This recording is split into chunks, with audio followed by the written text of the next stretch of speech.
Marvel's Luke Cage is the latest in the collaboration between Marvel and Netflix. It stars Mike Colter as the title character, Simone Missick as Misty Knight, and Rosario Dawson reprises her role from Daredevil and Jessica Jones as Claire Temple, aka Night Nurse. The series takes place in Harlem, New York, and it follows Luke Cage as he tries to clean up his part of town. I'm a big fan of the MCU, and I was going to do some kind of review for Luke Cage, but then I saw this article entitled Hollywood's First Black Superhero, More of a Super Thug, written by a Crystal Wright at Mediaite, and I had to talk about it. Now, this is an article by somebody who clearly didn't watch the series, and is condemning Luke Cage for being a social justice show. I'm going to talk about this article. There's going to be some minor spoilers, but I'm not going to get into anything crazy. So if you haven't watched the show, I'm sure you can watch this and it's totally fine. But if you're one of those people who hears anything at all about something and then gets angry, then you might want to watch the series and then come back to this. And actually watching the series will provide you more context. Okay, so the first thing I want to address is that this is not Hollywood's first black superhero. This is not even Hollywood's first black Marvel superhero. Blade came out in 1998. Wesley Snipes plays the title character, and there's fucking 3 of those movies. So already from the title of the article, this woman is wrong. Superheroes fight the forces of evil. They possess fantastical powers, like the ability to leap tall buildings in a single bound, and use invisible planes and truth lassos. An invisible plane is not a power, that's an invisible plane. It doesn't take any superness to fly the plane. I guess you would need a pilot that could see invisible controls, but I'm pretty sure the plane is invisible externally, not internally. You know them by name from your childhood days. Wonder Woman, Catwoman, Superman, Spider-Man, Batman, and the like. They wore capes and represented the good citizen, not the criminal. Mistake number 3, Catwoman is a criminal. She's actually a semi-reformed thief and a villain of Batman. That is, until Netflix decided to collaborate with Marvel Televisions and ABC Studios to bring America its first black super thug. Again, Wesley Snipes was Blade in 1998, but whatever. Mr. Cage fights for social justice in Harlem, because of course, all black people live in Harlem. Eye roll. Oh, comedy gold right there. You know, because everybody thinks that all black people across the country live in Harlem.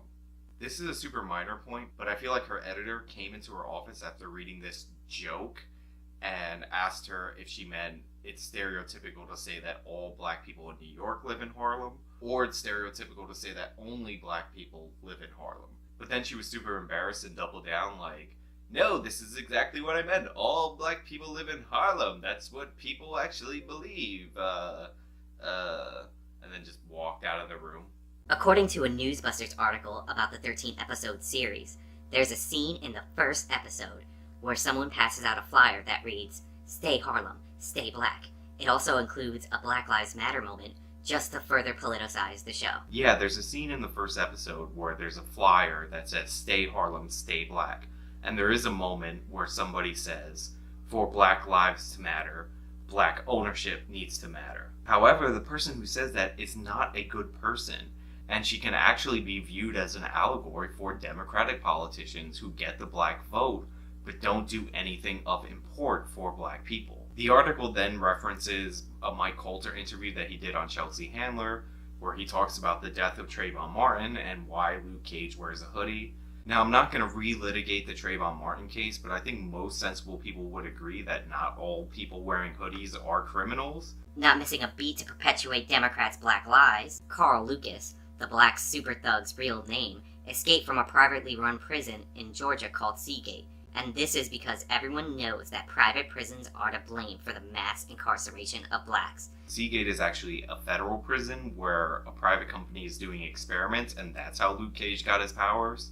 And since he was framed for the crime that got him there, his escape is similar to Andy's escape from Shawshank Redemption. We, as the audience, want that to happen.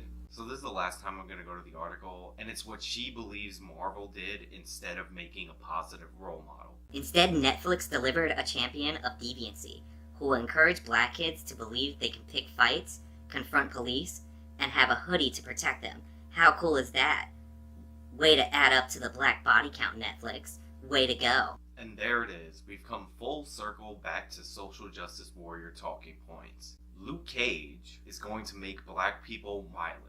This is the same thing people get on Anita Sarkeesian for when she says it about video games. It's not true there, it's not true here. So the reason why I made this video is I'm going to be making fun of social justice warriors on the left a lot, especially if they continue doing the bullshit that they're doing. But I wanted to be fair and point out that there are social justice warriors on the right. There are people who want to censor art just because they don't agree with it, or make predeterminations based on the makeup of a cast. In reality, Luke Cage actually addresses problems within the black community from a multitude of angles. Other than Luke Cage's superpowers, the only thing that separates him from the final villain of the series is that the final villain had an absentee father while Luke Cage was raised by a two-parent household. So if you want to be critical of Luke Cage, you should at least watch the series. It showcases numerous aspects of black culture and black history, and it's not too preachy. So I'm going to recommend the show and leave you with this message. You can be an anti-social justice warrior, but becoming exactly like the people you oppose makes you no better than them. I'm Sean Fitzgerald. Follow me in all my media places. The links are in the description. Until next time.